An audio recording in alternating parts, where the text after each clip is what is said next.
नमस्कार मंडळी, तुम्हा सर्वांचं आपल्या आणखी नवीन एका व्हिडिओमध्ये खूप खूप मनापासून स्वागत आहे। तर बघा, आजचा व्हिडिओ आहे आपला हा डबा क्लीन करणे। तर हा डबा आहे तेलाचा। तर आपल्याला हा डबा एकदा आणला तेलाचा तर 2 ते 3 महिने जातो, बरोबर आहे। मग त्याच्यामुळे हा किती खराब होतो बघू शकता। आणि ते नवीन आणलेला हा दुसरा डबा आहे तो किती स्वच्छ आहे, म्हणजेच की आपण नवीन आणतो तेव्हा किती तो पांढरा शुभ्र छान चकाकी असते। पण ह्या डब्याच्या आतमध्ये तेल असल्यामुळे आपल्याला काय हा डबा घासणं होतच नाही। मग त्याच्यामुळे हा इतका असा खराब होतो। मग हा खराब झालेला डबा आपण टाकून देतो, हे कधी घासत बसायचं म्हणून। पण असं नाही, ह्या डब्यापासून खूप असे फायदे आहेत आणि आज आपण असं एक सोल्युशन करणार आहोत ज्याच्यापासून तुम्हाला बराच वेळ डबा घासायला लागणार नाही। अगदी 5 ते 10 मिनिटात तुम्ही एकदम पांढरा शुभ्र असा डबा काढणार। चला मग वेळ न करता आजच्या व्हिडिओला सुरुवात करूया। तर इथं सुरुवातीला मी डबा दाखवत आहे तुम्हाला किती खराब झालेला आहे बघा। जिथून आपण तेल काढतो तिथे बघा किती छोटीशी जागा दिले आणि बाकीची सगळी पॅकिंग आहे। तर ती पॅकिंग आपल्याला निघत नसते, नीट कापता येत नाही। तर ती कशी काढायची ते सुद्धा आपण पाहणार आहोत। तर इथं बघा एका पातेल्यामध्ये मी अगोदर पाणी गरम करायला ठेवलंय। मग इथं मी सुरी गरम करत आहे जेणेकरून आपल्याला जी पॅकिंगची जागा आहे ती कटिंग करून घ्यायची आहे म्हणून। तुम्ही ते सुरी वापरत आहे, तुम्ही करवत वापरला तरी सुद्धा चालेल, छोटं करवत असतं बघा। पण आपल्याला हे चाकू किंवा करवत जे घ्याल ना ते गरम करून घ्यायचं आहे। तर जर तुम्ही असंच गरम करत राहिला तर गॅस खूप वाया जाईल, म्हणून वरती काहीतरी आपल्याला ठेवायचं आहे। आता इथे मी पाणी गरम करायला ठेवलं। आता ह्या पाण्याचा वापर तुम्हाला मी पुढे सांगेलच। पाणी गरम करायला ठेवलं आणि मग खाली सुरी तापवून घेतली, म्हणजे आपली दोन्ही कामं होतात। ह्याच्यामुळे आपला गॅस सुद्धा वाया जात नाही, ही मात्र तुम्हाला काळजी घ्यायची आहे। तर बघा दोन्ही बाजूनी सुरी छान अशी गरम करून घेतलेली आहे आणि मग गॅस बंद केलेला आहे, तोपर्यंत पाणी सुद्धा तापलेलं आहे। आता इथे वरती बघा आपल्याला ही वरची झाकण्याची जागा आहे ती कटिंग करून घ्यायची आहे, म्हणजेच ना ह्या भरणीत आपल्याला भरपूर असा उपयोग होणार आहे। त्याच्यामुळे आपल्याला हे पुढचं जे वरचं झाकण आहे ते सगळं आपल्याला कापून घ्यायचं आहे। तर सुरी जर गरम केली ना तर पटकन कापून येतं, पण इथे बघा हाताची सुद्धा काळजी घ्यायची आहे, कारण सुरी पटकन हातावर येण्याचे चान्सेस असतात। कारण हे खूप कडक असं प्लॅस्टिक आहे, हे कापायला थोडासा असं वेळ लागतो। पण सुरी जर चांगली गरम केली ना तर अजिबात वेळ लागत नाही। बघू शकता तुम्हाला इथे व्हिडिओमध्ये दिसत असेल, सहज निघलं जातं। पण इथे मी हळूहळू कापत आहे, कारण का ते वाकडं तिकडं कापायला नको, म्हणून मी थोडासा वेळ लागला तरी चालेल पण व्यवस्थितच कापण्याचा प्रयत्न करत आहे। तुम्हाला इथे व्हिडिओमध्ये दिसत असेल। आता तुम्ही म्हणाल ह्या भरणीचे तरी काय फायदे आहेत, तर म्हणून काही जण काय करतात, भंगारवाल्याला देतात किंवा प्लॅस्टिकमध्ये टाकतात किंवा कचऱ्यामध्ये टाकतात। असं मी बरेच ठिकाणी हे डब्याचं वापर पाहिलेला आहे। पण आता आम्ही ह्या डब्याचं काय करतो तुम्हाला सांगते। तर हा तेलाचा डबा 15 किलो का 15 लिटर असं असतं ह्याच्यामध्ये तेल। आमच्या इकडे तर ना सगळेजण म्हणालात तर ही तेलाची भरणीच आणतात किंवा डबा म्हणलात तरी सुद्धा चालेल, म्हणजे एकदा आणला ना तर 2-2.5 महिने बघायला लागत नाही। आणि नंतर या भरणीचे खूप सारे असे फायदे सुद्धा आहेत आपल्याला। तर बघा मी वरच्या झाकणाची जागा कव्हर असतं ना ते कापून घेतलं, नंतर जे थोडं थोडं वाकडं वाकडं गेलतं ना ते सुद्धा चाकू गरम करून घेतला आणि मग थोडं थोडंसं काढलं, म्हणजे एक लेवल झाकणसाठी असं करून घेतलं जेणेकरून आपल्याला कुठे कापायला वगैरे नको ते, म्हणून इथे मी चाकूने अशा प्रकारे करत आहे लेवल, तुम्हाला व्हिडिओमध्ये दिसतच असेल। बघा झाकण काढायला सुद्धा आपल्याला टेन्शन येतं, कटकट वाटते।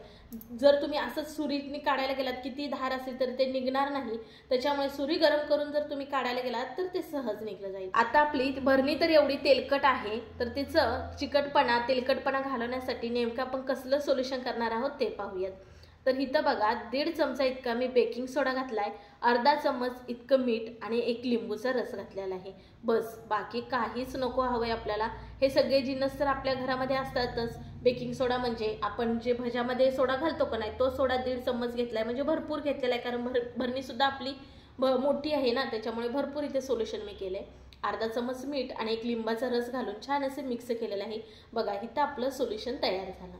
आता भरणी बघा किती तेलकट झालेले आहे, तर इथे मी बेसिंग जवळ घेऊन आले। आता इथे बघा जे आपण सोल्युशन केलं का नाही त्याने आपल्याला काथ्यांनी घेऊन त्याच्यावरती लावायचं आहे, म्हणजे एक थर लावायचा आहे आणि घासत सुद्धा जायचं आहे। भरणी आपल्याला पाण्याखाली भिजवून घ्यायची नाही। जर भरणी तुम्ही धुवून मग हे सोल्युशन लावायला गेला तर त्याचा काही उपयोग होणार नाही, कारण का भरणीवरती पाणी राहतं आणि मग आपण हे सोल्युशन लावायला जाईल ना तसं ते पाण्याने सोल्युशन खाली निघून जातं, जास्त ओलसर होतं, त्यामुळे आपले लगेच डाग निघले जात नाही। त्यामुळे भरणी ओली करायची नाही, पण जो आपण काथ्या घेणार आहे तो मात्र ओला करायचा आहे, त्याच्यावरती सोल्युशन लावायचं आणि अशा प्रकारे भरणीला घासत जायचं।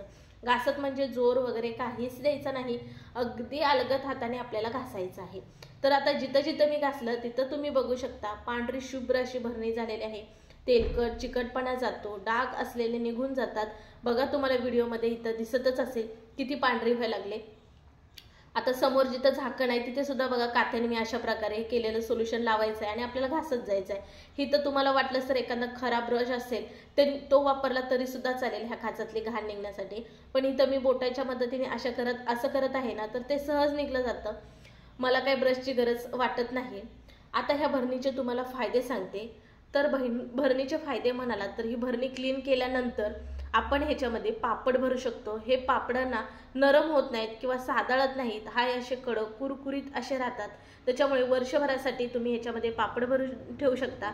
किंवा काही बघा महिला आमच्या भागामध्ये मसाले आपण जो करतो चटणी किंवा मसाले का नाही त्याची पॅकिंग करतात आणि त्या पॅकिंगचे पॉकेट असतात ना, ती एकावर एक अशी या भरणीमध्ये घालून ठेवतात, म्हणजे ह्याच्यामध्ये हवा लागत नाही किंवा काहीच होत नाही। त्याच्यानंतर पाणी भरून ठेवायला तुम्ही अगदी पिण्याचं पाणी जरी भरून ठेवलात तरी पण पिऊशी वाटेल, इतकी पांढरी शुभ्र ही आपली भरणी होते। पण काही भागामध्ये बघा पाण्याची टंचाई असते, मग साठवणीसाठी तुम्ही ही भरणीचा वापर करू शकता। याच्यामध्ये पाणी भरपूर असं राहतं। त्याच्यानंतर मुलं असतील लहान तर तुमची लहान मुलांची खेळणी बघा छोटी छोटी भरपूर अशी असतात, मग अशा भरणीमध्ये ठेवलात तर ती खेळणी खराब होत नाहीत आणि मुलं पुन्हा हवेत तेव्हा ती खेळायला घेऊ शकतात। आणखीन सांगते तुम्हाला, आपण किराणा बाजार म्हणजे तांदूळ गहू ज्वारी बाजरी असते का नाही ते सगळं थोडं थोडं असतं, मग त्यावेळेस तुम्ही ज्वारी किंवा गहू किंवा बाजरी असेल थोडी, तांदूळ रोज वापरातले ते ह्याच्यामध्ये भरून ठेवला तरी सुद्धा चालेल। तर तुम्हाला घरात नसेल वापरायचं हे प्लॅस्टिक तर आणखीन एक उपयोग सांगते। हे भरणीचा वरचा भाग आहे तेवढा तुम्हाला कटिंग करायचा आहे, नंतर याच्यामध्ये माती भरून तुम्ही झाडं तर नक्कीच लावू शकता। त्यामुळे ह्या भरणीचे खूप असे फायदे आहेत, न टाकून देता टाकाऊपासून टिकाऊ असे फायदे होतात। आता बघा मी सगळीकडे हे सोल्युशन लावून भरणी छान अशी बाहेरनच घासून घेतलेली आहे आणि धुवून घेतलेली आहे, आतमधून अजून काहीच केलेलं नाही। भरणीचा रिझल्ट तुमच्या समोर आहे बघा, मी अलगत हातानेच घासत गेले, पण आपल्याला सोल्युशन जे केलेलं होतं ते मात्र सगळीकडे लावायचं आहे। नंतर बघा इथं मी डिशवॉशर घेतलेलं आहे लिक्विड आणि त्यांनी एकदा घासून घेत आहे भरणी। तर इथं माझ्याकडे तार काथा आहे त्याच्यामुळे ते लगेच निघत आहे आणि त्याच्यावरती आपला जो हिरवा असतो तो काथा आहे। तर आता आपल्याला अशा प्रकारे घासत जायचं आहे बघा, इथं मी कशी घासते। व्हिडिओ खूप मोठा होईल म्हणून व्हिडिओ जरा फास्ट केलेला आहे, पण अजून आतून भरणीला काहीच केलं नाही। पहिल्यांदा बाहेर जेवढे डाग होते तेवढेच सगळे काढलेले आहेत। सगळ्यांना वाटतं ते डाग बघून बापरे हे डाग कधी काढायचे किंवा त्याला किती वेळ लागेल, काहीच नाही, तुम्हाला 5 मिनिटं पुरेत। फक्त ते सोल्युशन करून लावत जायचं आहे आणि भरणी घासत जायचे, पांढरी शुभ्र भरणी निघणार। आणि नंतर डिशवॉशर घ्या किंवा साबण तुम्ही कुठली भांड्याला वापरतात ती घेऊन पुन्हा एकदा भरणी मस्त घासून घ्यायचे आणि धुवून घ्यायचे। बघा इथे मी घासून धुवून घेतले, कुठेही फिल्टर वगैरे वापरलेला नाही, पांढरी शुभ्र अशी तुम्हाला इथे भरणी दिसतच असेल बघा, अगदी नव्या आपली भरणी असते तशी दिसते। आता आतून मधून बघा कशी क्लीन करायचे। टोपामध्ये गरम पाणी केलं ते म्हटलं होतं तुम्हाला मी पुढे सांगेल ह्याचं काय करायचं आहे। गरम पाणी आपल्याला भरणीमध्ये घालून अशा प्रकारे खंगाळून घ्यायचं आहे। ह्याने काय होतं, भरणीच्या आतमधला जेवढा तेलकटपणा आहे तो गरम पाण्यामुळे लगेच निघला जातो। तर त्यामुळे आपल्याला ही स्टेप करायची आहे। गरम पाण्यामुळे आतून भरणी मस्त अशी स्वच्छ होते आणि सगळा तेलकटपणा निघून जातो।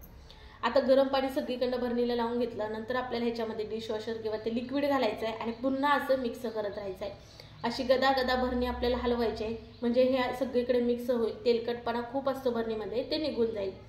नंतर गरम पाणी घातल्यानंतरच मी काथ्या घेतलाय आणि त्यांनी सगळीकडं अशा प्रकारे घासून घेतलेला आहे। आणि इथे आपण टोपण जे होतं ना ते सुद्धा खूप तेलकट असं आहे, तर त्याच आपल्याला गरम पाण्याने हे टोपण सुद्धा घासून घ्यायचं आहे या पद्धतीने, म्हणजे टोपण सुद्धा आपलं छान क्लीन असं होईल। आता आपण हे तरी घासून घेतलं, आता आणखीन एकदा आपण धुवून घेणार आहोत। तर इथे बघा आपण बाहेरनं तरी आता काहीच केलं नाही, आतमधूनच आपण गरम पाण्याने धुतली तर ते गरम पाणी काढून छान अशी बघा क्लीन झालेले आहे। तरी सुद्धा आपल्याला पूर्ण तेलकटपणा किंवा वास थोडासा येत असतो तो घालवण्यासाठी पुन्हा शेवटी राहिलेलं थोडं जेवढं गरम पाणी होतं ते घातलं आणि आणखीन एकदा भरणी धुवून घेतली। बघा ह्या पद्धतीनेच आपल्याला भरणी धुवायची आहे, अजिबात वेळ लागत नाही, तेलकटपणा राहत नाही, म्हणजे पिण्याला पाणी जरी भरून ठेवलं तर पिऊ वाटेल इतकी स्वच्छ आपली ही भरणी होते। आता बघा ते सुद्धा मी इथे क्लीन करून घेतलेलं आहे आणि भरणी बघून घ्या, रिझल्ट तुमच्या समोर आहे। कुठेही तुम्हाला नखा एवढा सुद्धा डाग दिसणार नाही भरणीला, एकदम पांढरी शुभ्र दुधासारखी भरणी दिसेल। आता शेवटी छान अशी स्वच्छ भरणी धुवून घेतलेली आहे बाहेरून आतून, आपल्याला दुसरं काहीच नाही करायचं या भरणीला। तुम्हाला सांगितलेलं तेवढं तुम्ही सोल्युशन वापरून या भरणीला नक्की ही ट्रिक करून बघा। आता भरणी छान अशी धुतली आणि मग नळावरच इथं मी पालथी घातले, म्हणजे त्याच्या आतमध्ये जेवढं पाणी आहे ना ते निथळलं जाईल इथेच नळापाशीच, म्हणून मी अशा प्रकारे ठेवलेली होती। नंतर बघा जी आपली भरणी होती तिला कडी होती का नाही ती निघाली होती घासत असताना, तर ती कडी सुद्धा मी लावून घेतली आणि मग भरणी आपल्याला शेवटी कोरड्या कपड्याने पुसून घ्यायची आहे आणि सुकून घ्यायची आहे। उन्हाखाली ठेवला तर 5 मिनिटात सुकली जाईल किंवा फॅन खाली ठेवला तरी सुद्धा चालेल। मग बघा बरं घरातलं साहित्य वापरलं आणि आपण भरणी चकाचक केली। अगदी 5 मिनिटांमध्ये पांढरी शुभ्र अशी आपली भरणी झालेली आहे। आणि ह्याच भरणीची अगोदर अवस्था कशी होती तर ते तुम्हाला दाखवलेलंच होतं आणि ह्या भरणीचे खूप असे फायदे आहेत, तुम्हाला दाखवलेलंच आहे। तर माझ्याकडे बऱ्याच अशा ह्या भरण्या आहेत जे की मला खूप अशा फायदेशीर ठरतात आणि छान पांढरी शुभ्र चमकणारी इथं आपली भरणी मस्तपैकी रेडी झालेली आहे। आता तुम्हाला इथं दुसरी मी आत्ता आणलेली भरणी सुद्धा दाखवली जी की भरलेली आहे। तर मी तिचं झाकण काढण्याचा प्रयत्न केला तर ती काय मला निघाली नाही।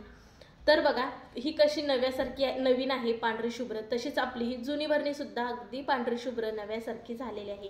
व्हिडिओ जरा सुद्धा आवडला तर व्हिडिओला लाईक करा, व्हिडिओ जास्तीत जास्त लोकांपर्यंत शेअर करा म्हणजे त्यांना सुद्धा ह्या व्हिडिओचा फायदा होईल। आणि जर तुम्हाला असले फायदेशीर व्हिडिओ पाहायला आवडतील तर पटकन आपल्या चॅनलला सबस्क्राईब करा म्हणजे पुढील माझे येणारे असे छान व्हिडिओ तुम्हाला पाहायला भेटतील। तर रिझल्ट तुमच्या समोर आहे, तुम्हीच नक्की मला कमेंट करून सांगा आजचा व्हिडिओ कसा वाटला। आणि चला पुन्हा भेटू अशा नवीन एका व्हिडिओमध्ये, तोपर्यंत बाय बाय।